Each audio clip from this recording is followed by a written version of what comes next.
I want you wired up. I want Tony Soprano on tape. Your boyfriend, too. The FBI is just the mob in a suit, and Adriana was their victim. Adriana didn't get killed because she failed to warn Tony or Christopher about the FBI in time. She got killed because she didn't listen to her mother. Don't listen to him, Aid. He's been jerking you around for 3 years. You're wasting your whole youth.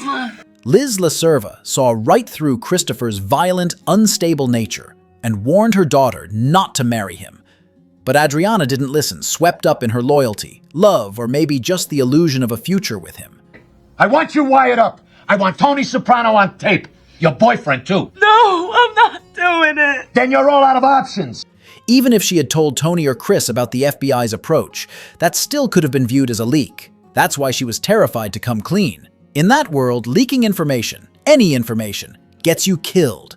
Liz, her mother, arguably got one of the bleakest storylines in the series. She knew how things would end between her daughter and Chris, and was powerless to stop it. Her appearance later in the series, strung out and ignored, underscores the tragedy. She knew Adriana was dead, but people treated her like a delusional drunk. It's called depression. I haven't had a drink in years. That line, "It's called depression. I haven't had a drink in years," is devastating. Liz LaServa tried to commit suicide. Pills. She later tries to end her life. Adriana was a central, beloved figure in the group. Her disappearance was always going to raise suspicions. That's likely why her mother was brought back into the narrative, to reflect the damage and suspicion her death caused. Liz was Jackie Aprile's sister. Under normal mob rules, that might have given her the power to get a guy like Christopher taken out for abusing her daughter. But this is the world of the Sopranos. Logic and loyalty bend around power, addiction, and convenience. Christopher wasn't a made man, but he was under Tony's protection. The show often contradicted itself about family ties. Adriana claims to be related to Richie and Jackie at one point, but earlier acts nervous meeting Tony, as if she isn't connected to the mob. Her character started off fiery and self-assured, standing up to Chris, slapping people, holding her own. You're high all the time and I can't take it. Be specific, hon. But as Chris got more violent and the pressure mounted, she became more defeated, more passive. It wasn't just about Chris abusing her, she was increasingly isolated. The idea that she could have gone straight to Tony is tempting, but Tony wasn't known for his mercy, especially not toward people who brought an undercover FBI agent to Sunday dinner.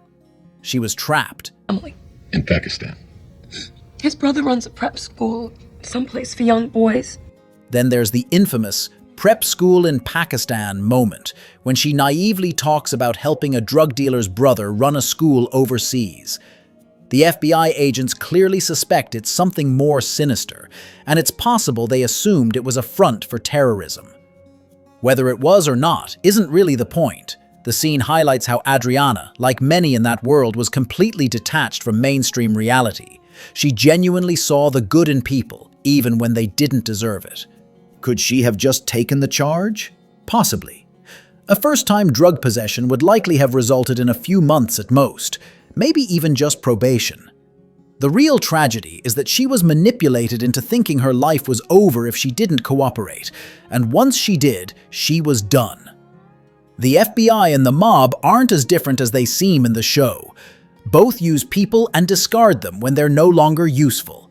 The FBI agent pushing Adriana doesn't care what happens to her, only that she can be used to get to Tony. The same theme appears later with Eugene Pontecorvo. Both sides string people along with false promises until there's nothing left of them. I want to talk to my lawyer. Fine. Who's your lawyer? I don't have an official one. Adriana could have taken a short sentence and probably survived. Instead, she gets drawn into a game she can't win. She couldn't even get a straight answer from the lawyer she tried to consult. The one person who might have saved her was the one she was most afraid of upsetting, Christopher, her abuser. And even if he didn't kill her himself, he handed her over without hesitation.